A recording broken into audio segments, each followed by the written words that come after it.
आज अपने बातचीत ही करनी है पूरे एग्ज़ाम के बारे में।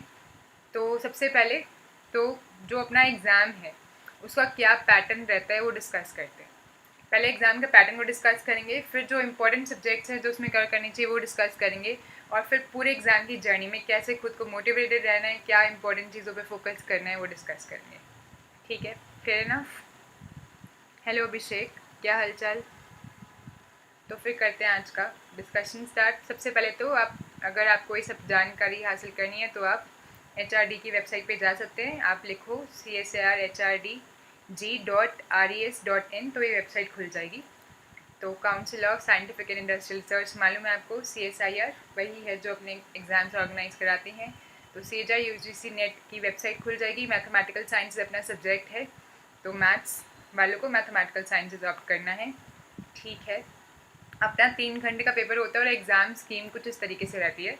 मैक्सिमम मार्क्स 200 होते हैं, तो 200 में से अपने नंबर आने वाले हैं। 3 सेक्शंस में अपना पेपर डिवाइडेड होता है। So our paper shall be divided into 3 parts.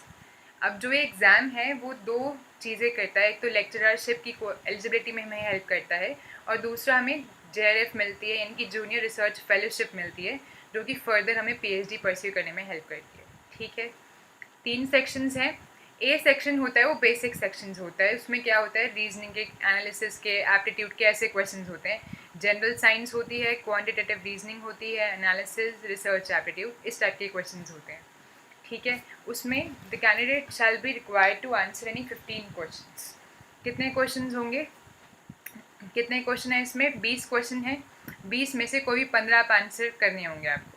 यानी कि कितने आपके इसमें नंबर बन जाएंगे, जो सारे ईच क्वेश्चन है वो 2 मार्क्स का होगा। 15 क्वेश्चन आप आंसर करोगे तो 2 इंटू 15 30 नंबर आपके सेक्शन से बन जाएंगे, अगर आप सारे क्वेश्चन सही तरीके से आंसर करते हो। ठीक है, अब पार्ट बी पे पार्ट सेक्शन जो ये होता है, ये 30 नंबर आप बहुत आसानी से फ्री में स्कोर कर सकते हो, कोई बड़ी बात नहीं है। ईजी होते हैं, ईजी क्वेश्चन होते हैं। थोड़ी सी प्रिपरेशन भी कर लो तो 30 पक्का ही आ जाएंगे। रीजनिंग के थोड़े क्वेश्चन वगैरह की प्रैक्टिस कर लो, अदरवाइज भी मैक्सिमम स्टूडेंट इसमें स्कोर कर लेते हैं। पार्ट बी पे चलते हैं। अब पार्ट बी और पार्ट सी जो है वो कोर मैथमेटिक्स के जो हैं वो टॉपिक इसमें आते हैं।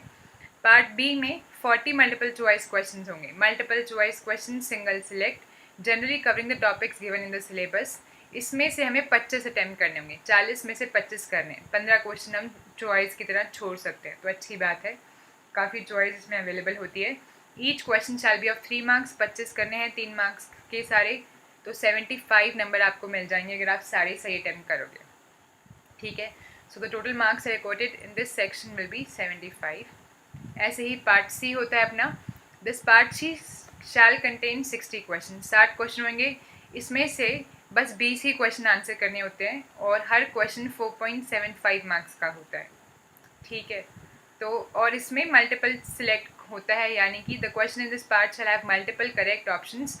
एक से ज़्यादा आंसर सही हो सकता है, और सिर्फ अगर आप सारे सही अटैम्प्ट करते हो तभी आंसर मिलेगा। पार्शियल मार्किंग नहीं होती है। All the correct option select करोगे। Credit in a question shall be given only if identification of all the correct options is done. ठीक है, पार्शियल क्रेडिट अलाउड नहीं है इस एग्ज़ाम में। बाकी कुछ एग्जाम्स में मिलता है, जैसे कि ISI के एग्ज़ाम में, पर अपने नेट के एग्ज़ाम में नहीं मिलता है, तो ये बात याद रखना। The total marks in this section will B 20 question करने हैं। 60 में से तो ज़्यादा ऑप्शन है, बहुत ज़्यादा। इसमें 40 क्वेश्चन आप स्किप कर सकते हो, तो बहुत ज़्यादा चॉइस मिल जाती है। आप कुछ सब्जेक्ट्स छोड़ के जा सकते हो और बाकी के पढ़ सकते हो ज़्यादा ध्यान से, है ना। और 4.75 मार्क्स का हर क्वेश्चन है, तो 95 मार्क्स आपके बन जाएंगे।